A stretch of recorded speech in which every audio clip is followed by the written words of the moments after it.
دا د قبر سزا ده او بیا د آخرت سزا الله پوه شه چې کومه سزا وله ورکوي. زمارونو الله تعالی چې غصه کېږي او قهر وځي او د الله تعالی غضب راوچتېږي، نورو ګناهونو باندې هم الله غصه کېږي، خو هغې کې د سره به ګزاره وکړي، پر یو څه کې الله تعالی ګزاره نه کوي. کله کله مونږ دا دعاګانې کوو لکه بیت المقدس دی او یهودیانو په قبضه کې واغېشته او دعا کوي چې خدای پاک د بیت المقدس د یهودو له قبضې نه خلاص کړي. بلکل به مونږ دعا کوو، مونږ مسلمانان یو. مونږ پرې خفه یو چې دا قبله زمونږ ولې یو وخت دا زمونږ قبله وه د یهودو لاس ته تللې وه، لیکن زمارونو که تاسو ته په اخباراتو کې وګورئ یا په رسالو کې تاسو وګورئ نو هغې خلکو اوس هم هغه عقل سر له نه دی راغلی، اوس هم د هغې جینکۍ په پینټونو کې ګرځي. نو خدای رسېږي ماته یو عالم خبره کوله ډېره زمانې خبره ده، د هغې وخت خبره چې کوم وخت کې دا بیت المقدس ته مسلمانانو په قبضه کې ډېزې لاړم چکر مې لګاو نو د بیت المقدس ښار ته لاړم نو مسلمانانو قبضه کې نو وی د بیت المقدس د جومات سره خوا کې مې په هوټل کې ځان له کمره ونیوه. په دې خیال باندې چې سهار وختي به پاسمه او د جومات کې زه لمونځ وکړم، ځای نږدې وي نو لږ زر به ورسم، لومبي صف به لاندې کړم، که لومبي نه دویم دریم صف کې خو به ځای ونیسم که نه. هوټل کې مې نږدې ځای ونیوه، وایي سهار وختي پاڅېدم پېشمني نه مخکې لکه اوس بیت الله ته سړی ځي نو هغې که خو دومره راشي چې ښه وختي به ځای نو ځان له به څه ناڅه ځای پیدا کړې. دې کې هم ډېره دنیا راځي ځکه بیت المقدس خو ډېر عظیم جومات دی. ورغلم چې لاړم دروازې بندې دي، ټولې دروازې د جومات بندې دي. وی خوشحاله شوم چې د شکر دی لا څوک نه دي راغلی او ما خو یې درېیم څلورم صف کې به ځای لاندې کړم، خو د شکر دی که خیر لومبي صف کې به ځای نیسم. وی انتظار کوم ورو رڼا لږي لږي لږي سبا خطو ته لږ وخت پاتې دی.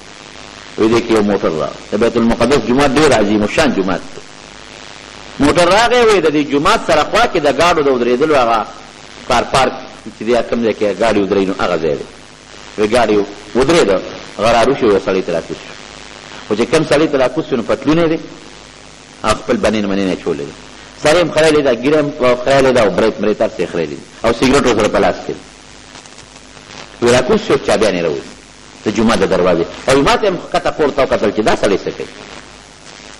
وی دروازه کله کوي ما پړه کې وی چې یاره دا په دې جومات خادم دی نو خدمتګار دی، چابیان یې ورسره دي. خو پړه کې بیا سوچ کوم چې دومره عظیم جومات ته وګوره، د پیغمبرانو د لاس جوړ شوي جومات، د سلیمان علیه السلام، د ابراهیم علیه السلام، او یو وخت کې د مونږ قبله وه بلې ته مونږ مونځ کوو لکه چې بیت الله ته مونږ مخ کوو، او د دې خادم ته ګوره او د ګیر خریلې او بیا پتلون ته ګوره. وی خیر چې اوس هغه مخکې شوي زه ورپسې شوم، سب جومات ته لاړم، ورننوتو. وایي چې وکتل ما له هلکې سوچ کوئ دا خادم دی، دا خو دوی ښه نه دي کړی چې داسې خادم نیسي. هغه وایي د جومات موازن و صاحبه وی ورغی او الماری کولو کړلو، لوډسپیکر له ټک ورکړ او بانګ یې شروع او داسې بانګ به وي، بانګ عجیبه بانګ چې یو ځل به الله اکبر وي نو بل ځل به د سګرټ نه ورسره کش راخته نو بیا به وي الله اکبر نو بیا د سګرټ نه کش راخته نو وی بانګ هم خلاص شو، سګرټ هم خلاص شو او د سګرټ هغه چې کم باقي کوم شی پاتې شو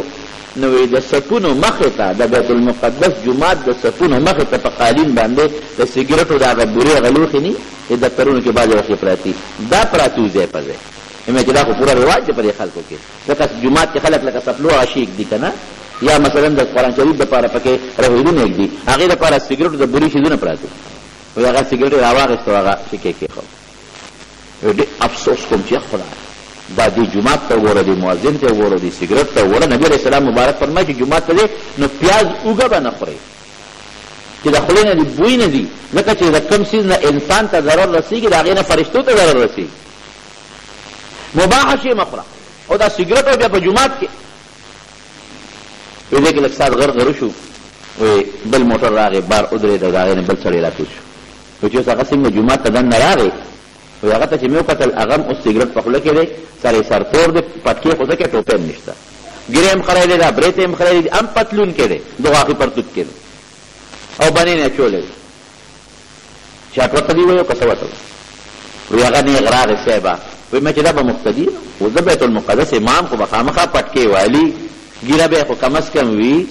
او څه مزېدار شکل کې به وي، وی هغه اوس نیغ راغی ما ته نیغ نیغ ګوري چې دا کاکا د کومې راغلی دی وی هغه بابا مې نیغ مصلې ته ور مخکې شو هغه امام و وی هغه خپل سګرټ راواغېسته او د جانماز خوا کې هغه ته ځان له لوښې پروت و د سګرټه هغه باقي یې پکې کېښوده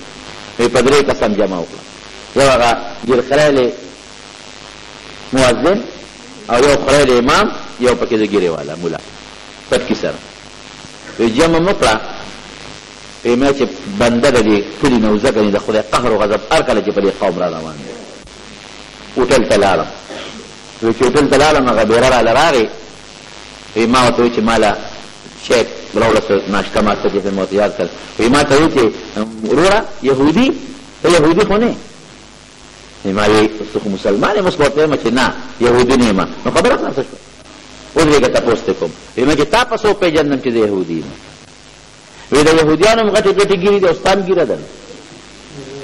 ګیره ورته د یهودي نه ښه ښکارېده بس چې چای مې وڅښله ناشته مې وکړه ما خو لا وی چې زه په دې کلي کې په دې جومات کې بلا منځونه وکړم د خدای قهر را روان د شپې مې ته وویست چې جینکو ته مې کتل په بازار کې زنانو ته نو په جانګو کې به ګرځېدې جانګو کې صرف خپل اندام مخصوص به پټو پتونان رونونه او کونډې لاندې خپې ښکاره او بنینونو کې به ګرځېدې خدای پاکه تپوس مې وکړه دا څوک یا مسلمانان دي که دکانونو کې به جنکو سودا خرڅوله او بازار کې جنکۍ به ګرځېدې بې مې ته وویستې خدای هم اقا مونږ خو وایو ګوره یهودیان د خدای تباه کړي او مونږ نه قبله ولا نیولې ده او دا دي دا دي دا دي الله چا سره ظلم نه کوي خدای پاک زیات یې نه کوي دوی په خپله ظلم شروع کړ بربنټوب یې شروع کړ اسرائیل په الله مسلط کړل جومات یې هم تې ونیوه ځمکه هم تې ونیوله او تر ننه پورې پرې پاسه لوبې کوي که پرې نه کوي او اوس هم د هغې خلکو دماغ سر له نه دي راغلی عقل یې سوچ فکر سر له نه دی راغلی ولې اوس هم هغې په پینټونو کې ګرځي هغه جنکې لوپټه اوس هم پکې نشته سر اوس هم سر تور دی په نیکرو کې اوس هم د هغې جنکې ګرځي دغه رنګې عراق وګوره عراق باندې مونږ خفه یو بد شوي دي چې امریکا راغلی د الله د امریکا تباه او برباد کړي لیکن بشه وګوره د عراق تاسو څه پته وه د امام ابو حنیفه رحمت الله علیه د قبر نه به داسې طواف کېده لکه څنګه طواف چې د بیت الله نه کېږي د عبدالقادر جیلاني رحمت الله علیه د قبر نه به داسې طواف کېده لکه کوم طواف چې د بیت الله نه کېږي او جنکو او پتلونو کې ګرځېدلې اوس هم تاسو وګورئ په دې رسالو کې تصویرونه وګورئ که نه اوس هم د هغې هغه سول سر له نه دی راغلی د سردار داود په زمانه کې زه په خپل افغانستان ته تللی ما په خپله تللی داود زمانه و او په افغانستان په ښار کې په کابل ښار کې ما په خپله لیدلي دي چې زنانه په دغه لباس کې به ګرځېدې الله څونه قهر و غضب پرې راوست د پاکستان باندې قهر را روان دی ورشو هغې نه زیاته ده اوس کراچۍ ته وګوره اسلام آباد ته وګوره پېښور ته وګوره څومره بربنډتوب شروع دی قل هو القادر على ان يبعث عليكم عذابا من فوقكم ووایه ته پیغمبره چې زه ګورې په دې قادر یم چې پاته تاسو د بره نه عذاب راولېږم د بر عذاب څه دی دا میزایل او دا بمونه د بر عذاب دی که نه ګلی شو باران شو طوفان او من تحت ارجلکم یا د لاندې در باندې عذاب راولم زلزلې راولم دریابونه او سیلابونه راولم او یلبسکم شیعا بلې راکې جوړې کړم دا پلانکې ډله او دا پلانکې ډله ویذیق بعضکم بأس بعض په یو بله مو وهم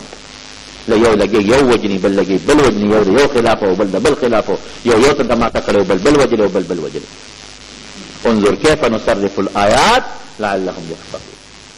دا خو د خپل نقل ښکاره کوم خو بیا هم څوک عبرت نه دي پوهېږي نه وخت د ډېرې اوس به مونږ څه کوو مونږ که غلې پاتې شو په دې قهر و غضب کې مونږ هم مبتلا یو د الله غضب یوازې په ګناهګار باندې راځي په دا شیخ او په دا مولا او په دا پټکي والا په ټولو بیا عام راځي مونږ له پکار دي کم از کم مونږ په خپله د خپل ځان اصلاح وکړو د دې ګناهونو نه تصویرونو نه د دې بوتانو نه د دې ټي ویګانو نه ډیشونو نه او د دې کیبلو میبلو نه خپل ځان او خپل بچي محفوظ کړو او چې څوک یې کوي چې په نرمه خوله ورته مونږ نصیحت وکړو په نرمه خوله چې سم شر وره دا کار مه کوه دا ګنده فلمونه او قصې الله یې ته مونږ محفوظ